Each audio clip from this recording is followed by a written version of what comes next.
ವಿಧಾನಸಭೆಯಲ್ಲೂ ಕೂಡ ಡಿಕೆಶಿ ಡಿನ್ನರ್ ಮೀಟಿಂಗ್ಗೆ ಸದ್ದು.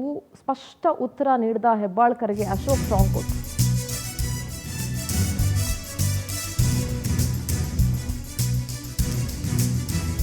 ಗೃಹಲಕ್ಷ್ಮಿ ಹಣ ಬಿಡುಗಡೆ ಬಗ್ಗೆ ಪ್ರಶ್ನಿಸಿದ್ರು ಅಶೋಕ್. ಕಾಂಗ್ರೆಸ್ನಲ್ಲಿ ರಾತ್ರಿಯೆಲ್ಲ ಡಿನ್ನರ್ ಪಾಲಿಟಿಕ್ಸ್ ನಡೆಯುತ್ತೆ, ಬೆಳಗ್ಗೆ ಮಾಹಿತಿ ಪಡ್ಕೊಳ್ಳದೆ ಸದನಕ್ಕೆ ಬರ್ತಾರೆ, ಯಾರು ಹೇಳೋರು ಕೇಳೋರು ಇಲ್ಲ ಅಂತ ಗರಂ ಆದ್ರು.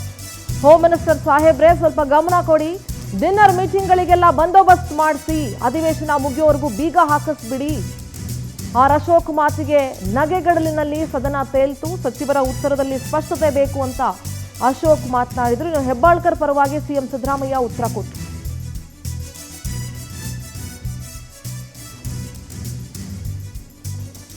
ಡಿನ್ನರ್ ಮೀಟಿಂಗ್ ವಿಚಾರವಾಗಿ ವ್ಯಂಗ್ಯ ಮಾಡಿದ್ರು ಅಶೋಕ್. ಫೆಬ್ರವರಿ ಮಾರ್ಚ್ನಲ್ಲಿ ಬಂದಿಲ್ಲ ಅಂತ ಹೇಳ್ತಾರೆ. ಈ ವರ್ಷದ ಫೆಬ್ರವರಿ ಮಾರ್ಚ್ನಲ್ಲಿ ಬಂದಿಲ್ಲ ಅಂತ ಹೇಳ್ತಾರೆ.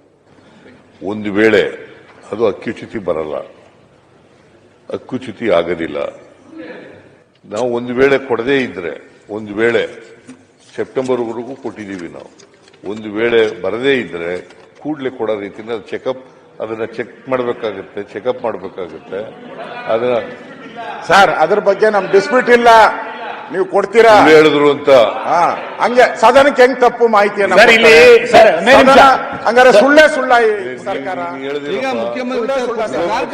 ಸುಳ್ಳು ಹೇಳಕ್ಕೆ ಅಂತ ಹೇಳಿದೆಯಲ್ಲ ಸುನೀಲ್, ಹೇಳೋದೇ ಸುಳ್ಳು ಸರ್. ಇವಾಗ ಹಂಗಾಗ್ಬಿಟ್ಟೈತೆ, ಹೇಳೋದೇ ಸುಳ್ಳು ಅಲ್ಲ, ವಿರೋಧ ಪಕ್ಷ ಇರೋದೇ ಸುಳ್ಳು ಹೇಳಕ್ಕೆ ಅಂತ ಹೇಳಿದ್ದು ಅಶೋಕ ಮೊನ್ನೆ. ಅಲ್ಲ, ಸುಳ್ಳಿನ ತವರ ಮನೆಯನ್ನ ಬಿಜೆಪಿ ನೀವು ಕೇಳಿಸ್ಕೊಂಡಿದ್ದೀರಲ್ಲ, ಈಗ ಹೇಳೋರು ಯಾರು? ಸುಳ್ಳು ಹೇಳೋದಕ್ಕೆ ವಿರೋಧ ಪಕ್ಷ ಇರೋದು ಅಂತ. ವಿರೋಧ ಪಕ್ಷ ಇಲ್ಲ, ನಾವು ವಿರೋಧ ಪಕ್ಷ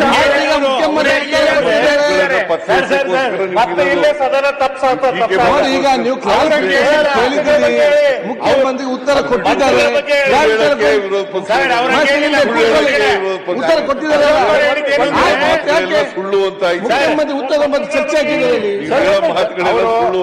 ನಾವು ಸುಳ್ಳು ಹೇಳಲ್ಲ, ಹೆಚ್ಚು ಕಡಿಮೆ ಆಗಿದ್ರೆ ಅದನ್ನ ಸರಿಪಡಿಸ್ತಕ್ಕಂಥ ಕೆಲಸ ಮಾಡ್ತೀವಿ. ಫೆಬ್ರವರಿ ಮಾರ್ಚ್ನಲ್ಲಿ ಕೊಟ್ಟಿಲ್ಲ ಅಂತ ಹೇಳ್ತಾರೆ. ಕೊಡದೆ ಹೋದ್ರೆ ಕೂಡಲೇ ಕೊಡಿಸೋಣ, ಒಂದು ವೇಳೆ ಕೊಡದೆ ಹೋದ್ರೆ ಕೂಡಲೇ ಕೊಡಿಸೋಣ. ಅವ್ರು ಹೇಳಿರ್ತಕ್ಕಂಥದ್ದು ಮಾರ್ಚ್ ಏಪ್ರಿಲ್ನಲ್ಲಿ ಅವ್ರ ಗಮನಕ್ಕೆ ತಂದಿರ್ತಾರೆ.